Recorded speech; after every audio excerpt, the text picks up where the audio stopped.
సంవత్సరాల తరబడి ఎన్ని మందులు వాడినా మీ మోకాల నొప్పులు తగ్గట్లేదా? ప్రాణ పెయిన్ క్లినిక్ లో అత్యాధునిక చికిత్స. మంగళగిరి టౌన్ సీఐ శ్రీనివాస్ పై వేటు పడింది. Deputy CM Pawan Kalyan camp office లో దురుసుగా ప్రవర్తించడంతో ఆయనపై ఉన్నతాధికారులు చర్యలు చేపట్టారు.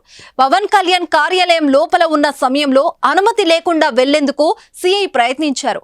ఆ సమయంలో వారాహి దీక్ష చేపట్టేందుకు పవన్ పూజలు నిర్వహిస్తున్నారు. కాసేపు ఆగాలని సెక్యూరిటీ చెప్పినా వినిపించుకోలేదు. తిరిగి వారిపై ఆగ్రహం వ్యక్తం చేస్తూ లోపలికి వెళ్లారు. షూతో లోపలికి వెళ్లవద్దని సిబ్బంది కోరినా పట్టించుకోలేదు.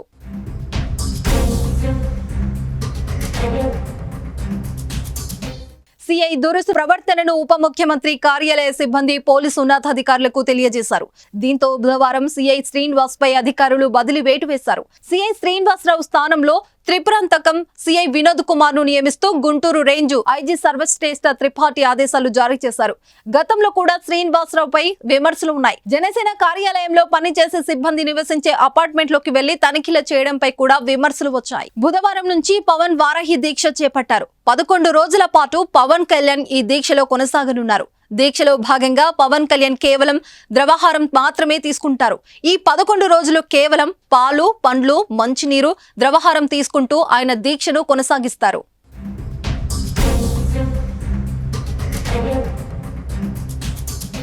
సుమన్ టీవీలో మీ పర్సనల్ అండ్ బిజినెస్ ప్రమోషన్స్ కోసం కింది నెంబర్కి కాంటాక్ట్ చేయండి.